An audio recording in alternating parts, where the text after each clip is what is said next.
희망과 치유의 기원을 담아 같이 외쳐주십시오. 불, 법, 승.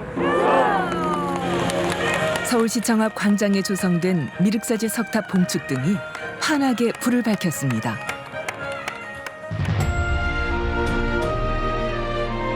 위로는 정법을 만들고 아래로는 중생을 교화해 모두의 성부를 기원하는 점등식을 시작으로 매년 연등회의 막이 오릅니다.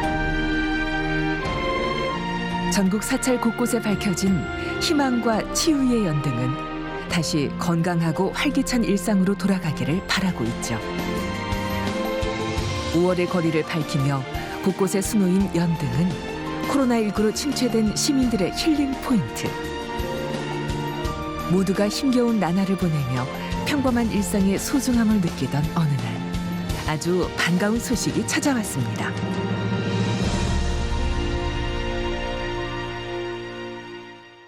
한국 불교 최대 축제이자 국가무형문화재인 연등회가 유네스코 인류 무형문화유산 대표 목록에 등재됐습니다. Congratulations, Republic of Korea. 프랑스 파리 유네스코 본부는 온라인 생중계 회의에서 연등회를 인류 무형문화유산으로 선정했습니다. 존경하는 위원회 의장님 그리고 오늘 심사에 참여해 주신 관계자 여러분 감사합니다. 오늘 인류 무형유산 등재 결정은 대한민국 국민에게 주신 큰 선물입니다. 연등회가 대한민국의 오랜 역사와 함께한 대표 문화이며 축제이기 때문입니다.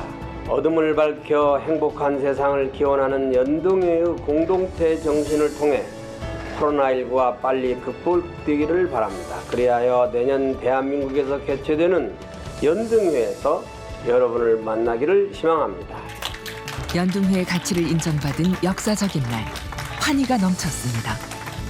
부처님 오신 날을 맞아 세상을 밝혀 모두의 행복을 기원하는 우리의 연등회는 어떻게 세계의 유산이 될 수 있었던 것일까? 유네스코의 인류 무형문화유산 대표 목록에 등재되었다는 것은 우선 대대로 전승되어서 오늘날 활발하게 연행되고 있다는 것, 그리고 우리 사회 구성원들이 이것을 중요한 유산으로 여길 뿐만 아니라 인류 전체의 창의성과 문화 다양성을 잘 보여주는 유산이라는 것을 인정받은 것입니다.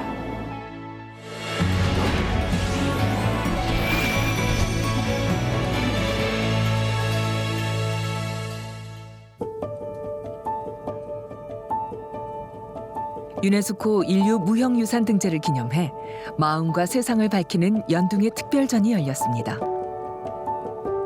연등회의 역사를 한눈에 볼 수 있는 이번 특별전은 유네스코 인증서부터 연등회 관련 1200년 전 자료까지 다양하게 전시돼 있는데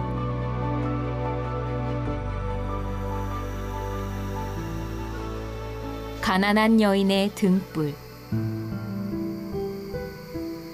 부처님께서 어느 마을에 들렀다가 시간이 늦어졌습니다. 사람들은 부처님께서 가시는 길을 훤히 밝히기 위해 거리마다 등불을 밝혔습니다. 그런데 매 끼니를 걱정할 만큼 가난했던 여인 난타는 아무것도 할 수가 없었습니다. 나는 전생에 지은 공덕이 없어. 위대한 부처님을 배워도 공양조차 할 수가 없구나. 슬퍼하던 난타는 하루 종일 벌어들인 동전 한 잎을 가지고 기름을 사러 갔습니다. 돈이 많이 부족했지만 난타가 간곡히 사정하자 상인은 기름을 내주었습니다.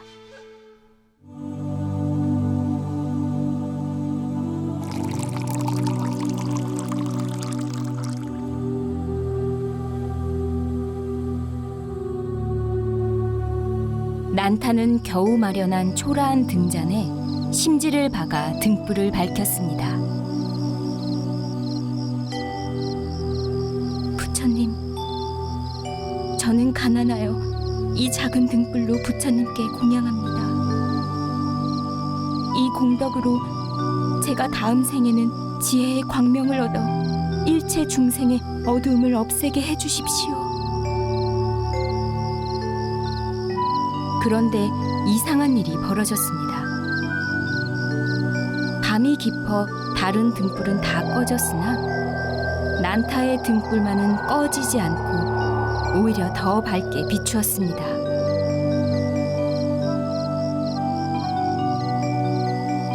이것을 보고 부처님께서 조용히 말씀하셨습니다.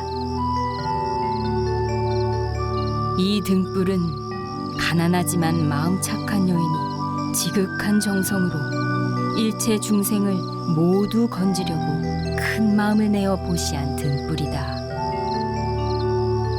그렇기 때문에 결코 꺼지지 않을 것이며 이 등불을 올린 공덕으로 난타는 다음 생에 반드시 성불할 것이다.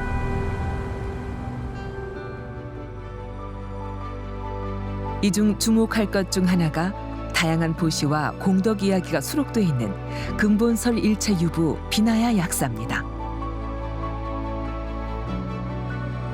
이 책에도 빈녀 1등 설화와 유사한 이야기가 수록되어 있습니다.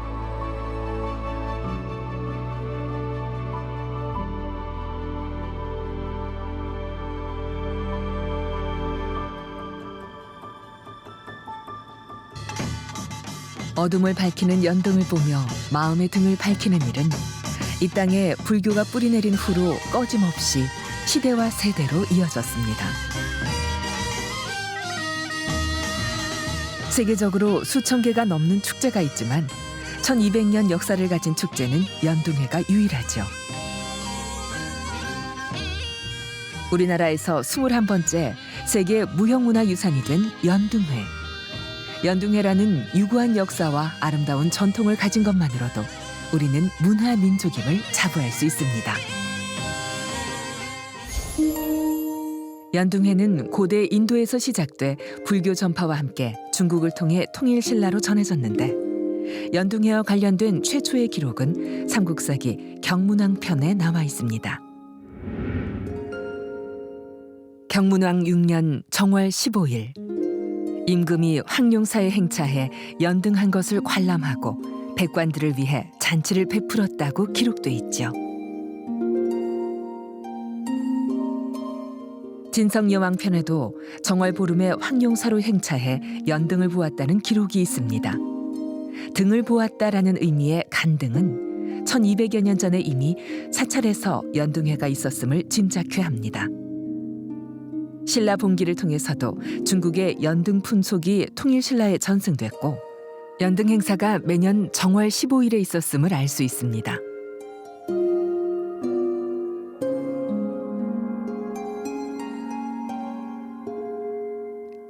고려 태조는 팔관회와 더불어 부처님을 섬기는 연등회의 의미를 새기며 소홀함 없이 시행하라 일렀고 훈요 10조에도 연등회를 거국적이고 성대하게 하라고 당부했습니다.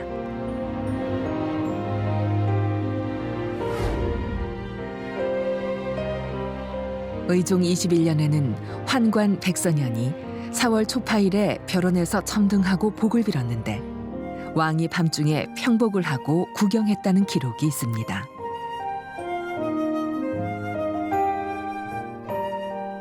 조선시대는 유교를 숭상했기에 국가에서 주관하는 연등회는 사라집니다. 하지만 민간에서는 민속 행사로 남아 세시 풍속으로 전승됐죠. 밤이 되면 장안의 남녀노소가 등을 들고 나와 행렬하고 불꽃 바다를 이루는 그 장관을 구경하는 관등놀이가 행해졌습니다.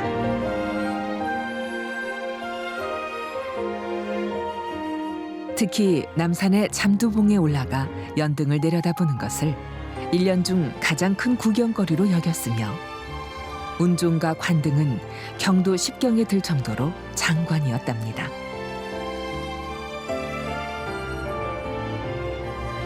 (4월) 초파일 밤 남산 기슭에 올라 관등했고 새벽까지 어사는 연꽃등을 들고 춤추었다는 식구에서 조선시대에도 연등회가 성행했음을 알 수 있습니다. 상원 연등회가 개최했던 것에 반하여 점차 초파일 연등회가 자리를 잡아가게 됩니다. 드디어 조선시대에 이르게 되면은 상황이 역전되어서 4월 초파일 연등회가 우리 고유의 민속으로 자리 잡게 됩니다.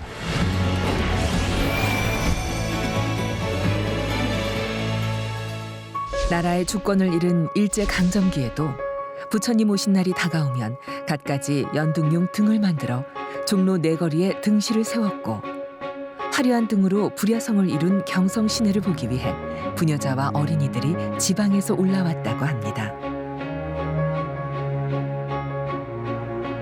어려운 시기에도 생명력을 지닌 민중들이 있었기에 어둠을 밝히고 마음을 밝히는 등불이 1200년 동안 지속될 수 있었습니다. 민간에서는 이러한 것을 바탕으로 해서 각종 놀이와 연희, 불교 의식을 더함으로써 그 불교적인 연등 행사를 계속 지탱해 올 수 있게 되었던 것이죠. 그런데 이것이 단순히 민속 행사로서 머문 것이 아니라 4월 달에는 반드시 해야 되는 세시 풍속으로 자리 잡았다는 데 있습니다. 불교 최대 명절인 부처님 오신 날을 맞아 매년 열리던 관등놀이는 1950년 한국전쟁이 발발한 이후 1953년 7월 27일 휴전협정이 맺어질 때까지 흔적을 찾을 수 없습니다. 민족 상잔의 아픔을 간직한 채로 1955년 다시 연등을 들었고 1975년 4월 초파일이 공휴일로 지정된 이듬해부터 여의도 광장에서 조계사까지 전 국민이 참여하는 연등 행사를 봉행해 오늘에 이르렀습니다. 오늘날 연등 행렬은 고려시대 궁궐에서 태조의 원당인 봉은사로 왕복했던 어가 행렬을 기원으로 보고 1955년 조계사 부군 제등 행렬을 그 시작으로 간주합니다. 석가 탄신 이래 2984회째로 맞이하는 이날 왕생극락을 축원하는 수천 신도들의 헌화, 찬불가와 더불어 예불식이 거행됐고 식이 끝난 후 추록에 육아 백상을 선두로 고차들과 함께 이날을 축하하는 신도들의 시가 행렬이 있었습니다. 조계사뿐 아니라 각 사찰에서도 기념식을 봉행하며 부처님이 이 땅에 오신 날을 기리며 저마다의 소원을 담은 등불로 어둠을 밝혔습니다. 이듬해인 1958년에 더 성대하게 기념 행사가 봉행됐고 관역죄와 봉불식, 제등 행렬 등 사찰에서 주관하는 행사도 다양해졌습니다. 1천여 명의 신도들이 참가리에 엄숙한 관역죄가 거행되고 이날 밤에는 오색찬란한 등불 행렬이 이루어져서 유서 깊은 하루를 보냈습니다. 1962년부터 대한불교조계종 총무원이 주최하는 봉축 법요식을 조계사에서 봉행했고 1968년에는 4월 초파일에서 부처님 오신 날로 명칭을 통일했습니다. 조계사에서는 5천여 신도들이 참석한 가운데 사홍서원을 외워 석가열의 성탄을 경축하는 법요식을 올렸습니다. 해를 거듭할수록 봉축 법요식은 여법해졌고 제등 행렬의 규모는 커지면서 짜임새를 갖춰나갔습니다. 1만여 명의 신도들이 석가열의 성을 앞세우고 장장 2km의 제등 행렬을 가졌는데 초여름 저녁에 서울시 가지를 누비는 제등 행렬은 성탄을 한껏 축하했습니다. 1975년 1월 불교의 최대 명절인 부처님 오신 날이 국가 공휴일로 지정되면서 의미 있는 행사들이 많아졌습니다. 그중 하나가 서부전선 애기봉 점등식입니다. 불교 조계종 신도들은 서부전선 애기봉에서 통일기원, 호국광명등탑 점화식을 가졌습니다. 불교도들은 2519번째 부처님 오신 날에 북한 동포들에게 부처님의 자비와 광명이 있기를 빌었습니다. 공휴일로 지정되고 처음 맞는 부처님 오신 날에는 전국 3천여 개의 도량은 연등으로 물들었고 시민들은 시내 곳곳에서 펼쳐진 봉축제와 제등 행렬에 참가해 부처님의 자비 광명을 기렸습니다. 부처님 오신 날 국가 공휴일 지정. 이는 10년 이상 부단한 노력이 있었기에 가능했습니다. 1974년에는 동국대학교에서 조계사까지 제등 행렬이 이어졌고 공휴일로 지정된 1975년에는 더 많은 인원이 연등 행사에 참여한 덕분에 1976년에는 제등 행렬의 거리가 여의도에서 조계사까지로 대폭 연장됐습니다.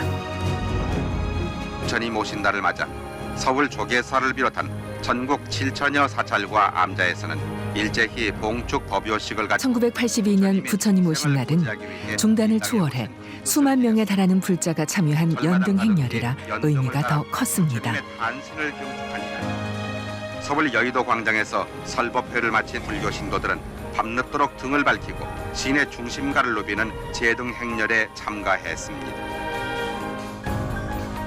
1976년을 시작으로 여의도에서 종로까지 9km의 차도를 유유히 걸으며 부처님 오신 날을 즐겼던 시대는 1995년까지 이어졌습니다. 그리고 1995년은 한국 불교 대표 방송 BTN 불교TV가 개국한 해입니다. 여기는 불기 2539년 부처님 오신 날 봉축 기원 대법회가 열리는 여의도 광장입니다. BTN 불교TV는 개국 이래 세계와 민족이 하나 되는 봉축 기원 대법회를 시작으로 매년 봉행되는 연등회를 생생하게 담아왔습니다. 연등회는 자발적으로 참여하는 축제입니다. 모든 참여와 준비는 자율적으로 행해지고 동참하는 사람들 모두 시간과 정성을 들여 참여하기에 기쁨과 환희는 배가 될 수밖에요. 모든 생명을 찬탄합니다. 불자들이 자력으로 만들고 즐기는 온기 있는 연등축제는 참여자뿐 아니라 보는 이들로 하여금 생동감과 행복을 느끼게 합니다. 당시 연등회 특별방송은 여의도에서 종로까지 이어진 9km의 대장정을 스튜디오에서 현장을 연결한 생중계 방식으로 진행했습니다. 조금 전 6시 50분에 선두 그룹이 이미 지났습니다. 지금은 이제 제가 불자들께서 지나는 모습 보시고 계신데요. 수만의 불자들이 연등을 들고 행진하는 모습은 세계 어디에서도 보기 힘든 광경입니다. 인도에서는 이렇게 큰 명절처럼 부처님 이렇게 오신 날 아직까지 없습니다. 연등 행렬은 외국인들도 좋아하는 축제입니다. 시작은 부처님 오신 날을 기리는 종교 행사였을지라도 이제는 종교를 초월해 한국을 대표하는 문화축제가 됐습니다. 실제 연등회를 경험한 외국인들을 대상으로 설문조사를 한 결과 연등회를 한국의 문화 콘텐츠를 잘 살린 문화축제로 평가했습니다. 신라, 고려, 조선, 그리고 오늘에 이르기까지 연등회는 시대와 세대만 다를 뿐 여전히 진행형입니다.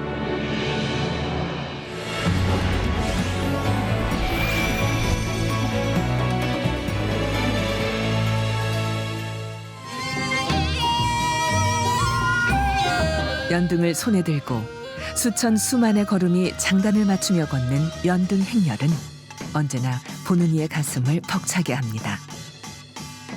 1996년 이후 연등 행렬 출발 장소가 동대문 운동장으로 바뀌었습니다. 행진거리는 짧아졌지만 시민과 함께하는 문화 행사는 더 다양하고 활기차졌죠. 부처님의 광명을 온누리에 전하며 지혜와 자비로 세상을 아름답게 만드는 연등회. 종교를 초월해 모두가 즐기는 문화축제. 연등회는 2012년 국가무형문화재 제122호로 지정됐습니다.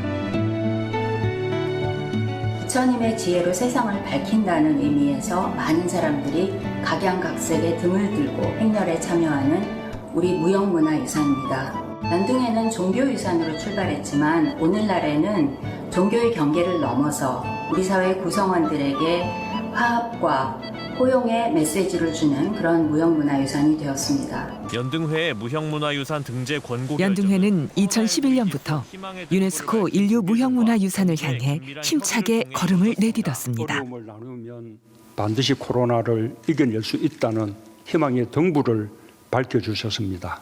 세계인들이 우리 불교 정신과 문화의 참된 가치를 더 깊이 알 수 있도록 정부가 최선을 다해 유네스코 등재를 뒷받침하겠습니다.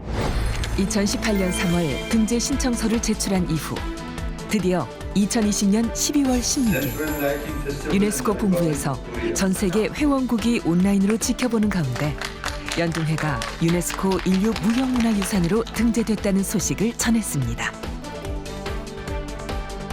세계가 인정한 우리의 연등회. 1,000만 불자와 5천만 국민의 자부심이 아닐 수 없습니다.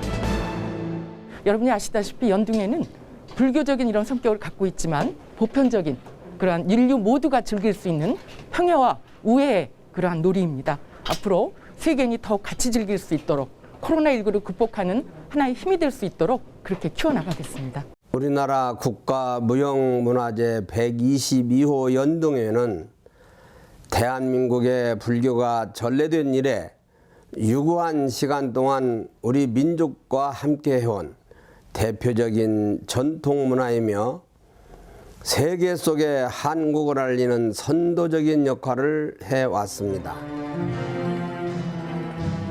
고려와 조선의 계급 사회에서도 연등회는 왕족과 귀족은 물론 하층민까지 연희를 즐기는 수평적 축제였습니다.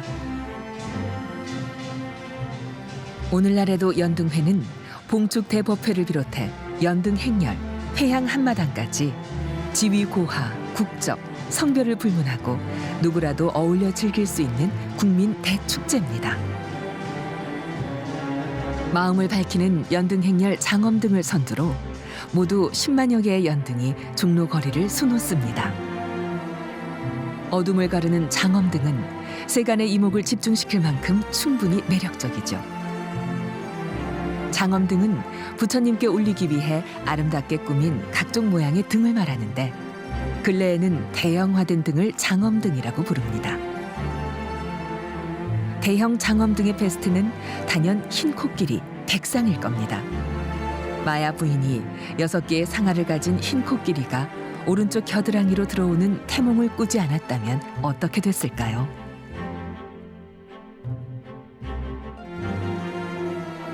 연등회 장엄에서 빠질 수 없는 것이 지화 장엄입니다. 지화란 한지를 곱게 염색해서 만들어낸 종이꽃으로 많은 정성과 노력으로 빚어지는 아름다운 예술 작품이죠. 지화를 만들어 장엄하는 것은 부처님께 귀의하는 수행으로 생화가 귀했던 우리 불교만의 고유한 전통 문화유산입니다. 불교 지화는 마음으로 피워내는 꽃이라 해 지심이라고도 부릅니다. 지극한 마음으로 신심을 다해 흰 종이에 자연의 색을 물들이고 말리고 살을 잡고 피우고 한 송이 꽃을 피우기 위해 수백 번 손을 움직이다 보면 모든 생각이 사라진 적정한 경지에서 아름답게 꽃이 피어납니다. 불교에서의 꽃은 깨달음의 모습을 보여주는 중요한 상징물이자 부처님께 바치는 공양물입니다. 지화는 어떤 의식에든 규모와 성격에 맞게 꽃의 크기와 다양한 종류와 색으로 장식할 수 있다는 것이 장점. 부처님 전에 아름다운 꽃을 화려하고 엄숙하게 공양하는 것. 그것이 바로 불교 지화, 불교 장엄입니다. 조선시대의 감로탱화에도 보면은 가운데 이렇게 단이 하나 있는 그 꽃들도 보면은 모란작약, 연꽃, 이 수생화와 야생화 꽃을 단에서 올려서 이렇게 썼어요. 정성을 다해 만들어진 지화는 관불단의 부처난 등과 부처님의 7걸음을 상징하는 연꽃 등에 장엄하게 됩니다. 대형 장엄 등은 코끼리나 사자 등에 올라탄 동자상, 부처님을 태운 코끼리상과 같은 고전적인 형상부터 날개짓을 하는 봉황이나 불 뿜는 용처럼 창작자의 상상이 가미된 새로운 형상까지 점점 다양해지고 있습니다. 이런 대형 장엄 등이 완성되기까지 얼마의 노력이 필요할까요? 행운과 장수의 상징 코끼리를 20년 동안 만들어온 코끼리 장인이 있습니다. 대형 장엄 등을 제작하는데 기술과 정성은 기본, 만만치 않은 비용이 들어가죠. 이 중 가장 중요한 것을 꼽으라면 기술입니다. 경험만큼 좋은 스승은 없다더니 장인의 손길이 닿는 곳마다 살아나는 코끼리의 형상. 역시 보통 솜씨가 아닙니다. 올해는 좀 더 멋진 코끼리를 만들어야지 이렇게 한 해 두 해 지내다 보니 어느덧 20년이 훌쩍 넘었습니다. 한 달 전 이상부터 우리가 이런 작업을 하면은 행사 때까지 촉파일 칠 때까지 밤낮으로 이렇게 해야 돼요. 1년에 한두 달 개인 시간을 할애해 장엄등을 만드는 일. 억지로 등 떠밀려서는 도저히 못할 일입니다. 하나의 대형 장엄등을 만들기 위해서는 협업도 중요합니다. 함께 하기에 더 의미가 있는 것인지도 모르죠. 어느 한 부분도 소홀함 없이 세심하고 정성스럽게 도반들과 마음 맞춰 협심하고 작업하는 동안은 오롯이 하나에만 집중하고 설계, 제작, 채색을 거쳐 완성까지 대형 장엄등을 만드는 모든 순간들이 수행자의 모습과 크게 다르지 않아 보입니다. 등은 무명을 밝히는 지혜 광명을 상징하죠. 장엄등의 채색이 깊을수록 연등 행렬에서 더 다양한 빛을 내며 무명을 밝히게 될 겁니다. 대형 장엄등은 만드는 것도 큰일이지만 연등 행렬이 시작되는 출발점까지 운반하는 것도 일입니다. 하지만 힘들게 공들이고 정성을 쏟은 만큼 완성했을 때 만족감도 큽니다. 축하하기 위한 어떤 그런 과정들이 하나부터 열까지 다 한마음이 돼서 움직인다고 볼 수 있거든요. 그래서 한편으로 좀 많이 뿌듯하죠. 한치의 오차도 없이 꼼꼼하게 엄마들은 아이들이 들고 행진할 부엉이 연등을 만들며 아이들이 좀 더 안전하고 행복한 세상에서 살 수 있기를 기원합니다. 만들면서 아이들 생각하면서 아이들이 좀 밝아졌으면 더 밝아졌으면 좋겠다는 생각으로 항상 작업을 했고, 그리고 막상 이제 작년 같은 경우에 들고 제등 행렬을 하는 모습을 보니까 너무 가슴 벅차고 감동적이더라고요. 우리의 아이들이 밝히는 등불은 불교의 미래를 밝히는 희망입니다. 엄마의 정성으로 만들어진 부엉이 등으로 아이들이 인생을 살아가는 참된 지혜를 찾을 수 있기를 바라봅니다.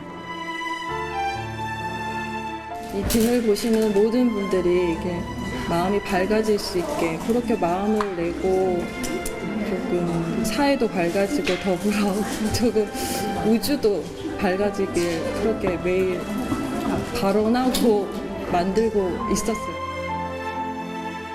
고려시대부터 조선시대까지 아이들이 즐기는 호기놀이가 성행했습니다.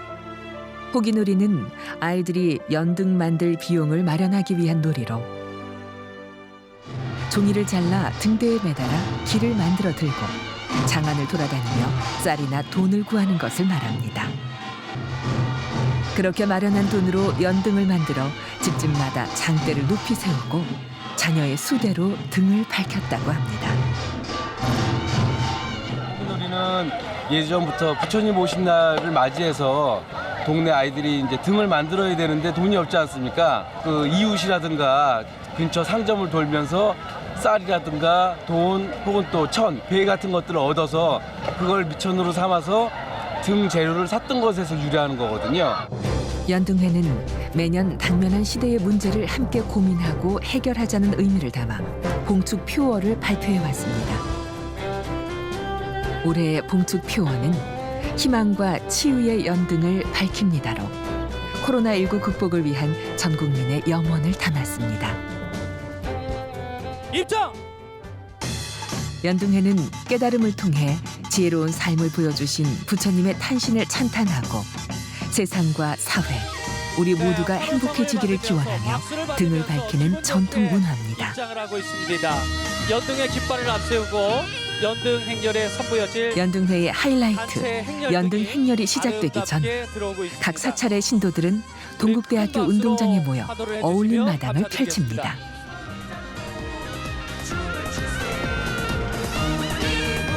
고려시대 연등회에서도 사자놀이, 탈놀이, 농악놀이 등으로 흥을 올렸다는데 오늘날에도 연희단과 율동단의 화려한 춤사위와 신나는 노래로 흥을 돋웁니다.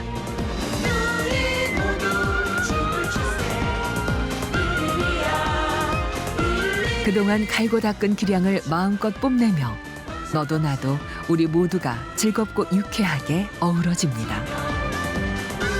연등회가 세계 문화유산이 될 수 있었던 이유 중 하나는 사회적 경계를 일시적으로 허물고 모두가 한마음으로 기뻐하며 위기를 극복하는 데 중요한 역할을 수행하기 때문입니다.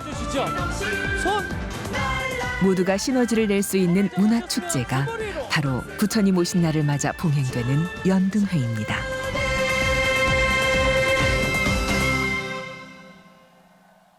불기 2563년 부처님 오신 날 어울림 마당에 춤과 노래가 어우러진 흥겨운 무대 뒤로 법회와 관불의식이 이어집니다. 관불의식은 아기 부처님이 룸비니 동산에서 탄생할 때 9마리의 용이 향기로운 물로 아기 부처님을 목욕시켰던 것에서 유래했고, 관불의식은 부처님 탄생을 찬탄하고 각자의 마음속 탐욕과 번뇌를 씻어내고자 하는 경건한 의식입니다.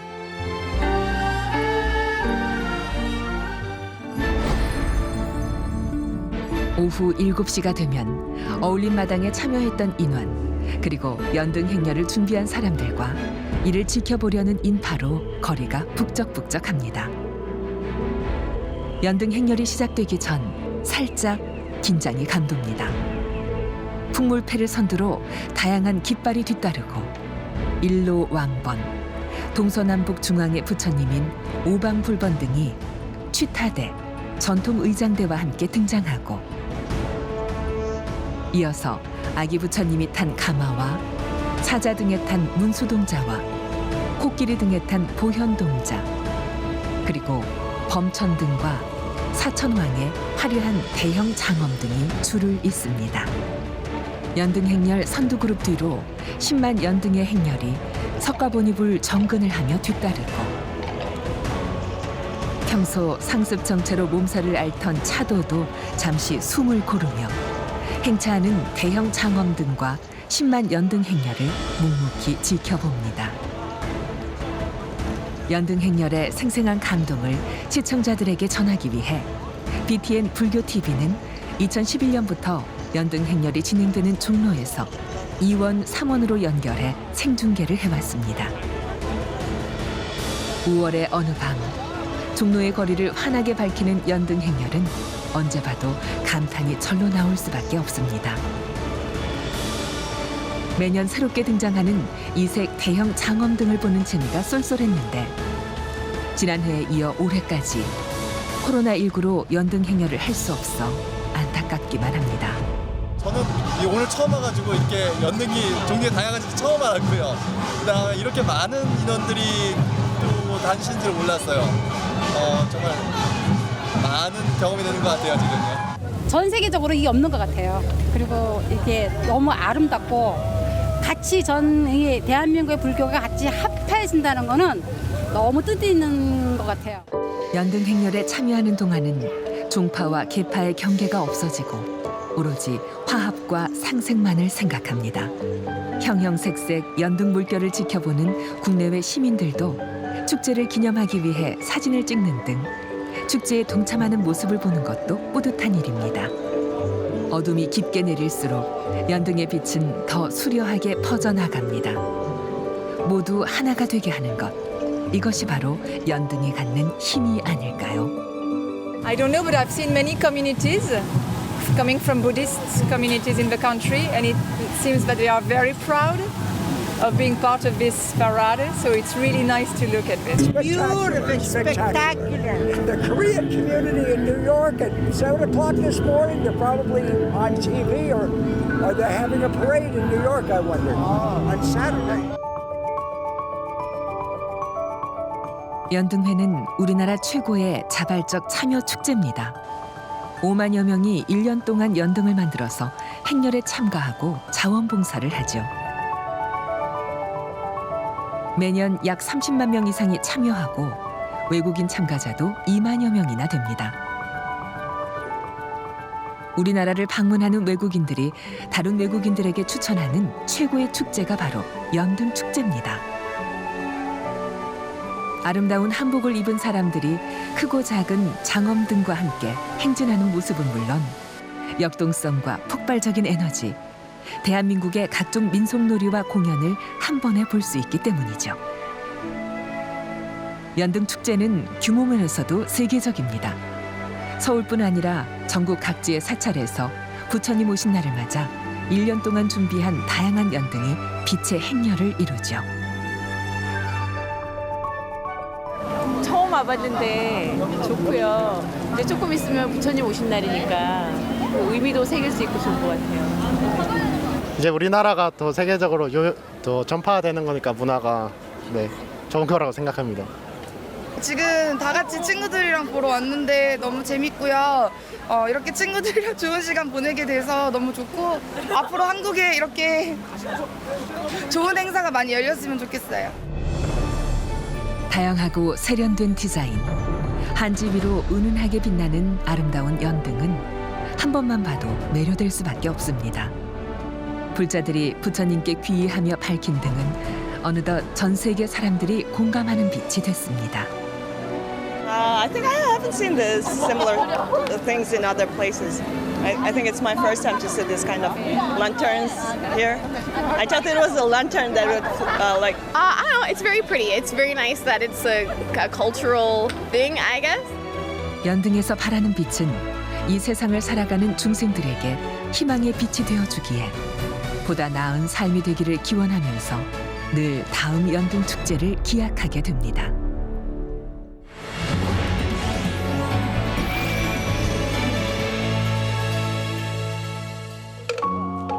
흥겨운 연등 축제지만 그 속에는 시대의 아픔도 녹아 있습니다. 2014년 4월 16일 인천에서 제주로 향하던 여객선 세월호가 침몰하면서 304명이 사망 실종된 대형 참사가 일어났습니다. 수학여행을 가던 학생들이 생죽음을 맞이한 세월호 참사는 생각할 때마다 가슴이 무너지는 일입니다. 2014년 부처님 오신 날 연등축제는 세월호 희생자의 무사 귀환과 극락왕생을 기원하며 여느 때와 달리 경건하고 엄숙하게 거행됐습니다. 실종자들의 무사 귀환을 바라는 마음으로 노란 리본을 손에, 가슴에, 연등에 달았습니다. 오색 창연한 연등 대신 희생자의 넋을 위로하는 흰 연등과 위패 등 무사 귀환을 위한 노란 연등이 줄을 이뤘죠. 연등 행렬에 참가한 모둠이들은 지켜주지 못한 미안함에 묵묵히 걸음을 내디디며 희생자들의 극락왕생을 발원했습니다. 가장 본연적인 의미는 나 자신의 무명을 밝힌다면 여러분들이 너무나 좀 어려울 수도 있는데요. 자기 마음에 일어나는 망상이라든지 아픔이라든지 괴로움이라든지 이런 거를 밝히고 또 그 밝힌 거를 나만 밝히는 것이 아니라 나처럼 아프고 힘든 사람들을 함께 밝혀서 이 세상이 다 함께 밝아지게 하는 그런 기원이 담겨져 있는 거기 때문에 더 의미가 있는 것 같아요. 연등회는 무명을 깨친다는 의미만으로 소홀할 수 없는 불교 축제입니다. 연등 행렬이 끝나면 대동단결, 회향 한마당이 펼쳐집니다. 우리 조상들은 자연과의 합의를 중시해 무대 공간을 열어놨습니다. 연등 행렬 참가자들은 모두 한데 어우러져 신명나는 춤사위를 펼치기도 합니다. 회향 한마당에서는 너와 내가 둘이 아닙니다. 모두가 혼연일체되어 밤을 지새우죠. 즐기는 것뿐만이 아니라 나와 이웃이 함께 행복해지자라는 그 기원의 의미가 담겨 있고 모두의 행복을 기원해주는 마음들이 모여 있기 때문에 일반 축제하고는 좀 많이 다른 것 같아요. 그래서 이런 부분들이 앞으로도 계속 전승되어 갔으면 좋겠고요. 단순히 즐기고 가는 축제가 아니라 나와 내 이웃의 행복을 함께 추구해주는 축제구나라는 이런 인상을 좀 받아가셨으면 좋겠습니다. 부처님 법을 받들어 중생을 교화하고 성불하겠다는 영원이 바로 세상을 밝히는 희망이고 우리는 매년 연등회로 그 희망을 밝힙니다. 1200여 년을 지켜온 우리의 연등회는 종교적 성격과 누리가 종합적으로 어우러진 한마당 대축제이자 대국민 소통과 화합, 나아가 모든 세계의 경계를 허무는 평화적인 축제입니다. 유네스코 인류 무형문화유산이 된 연등회는 더 이상 우리만의 전통 문화가 아니라 전 세계인이 함께 즐기며 행복을 찾는 가장 한국적인 불교 문화 축제로 도약했습니다. 우리가 만들고 세계인이 즐기는 문화 대축제. 1200여 년을 이어온 부처님의 자비 광명의 빛. 연등회는 우리 모두의 대국민 축제로 영원히 빛날 것입니다.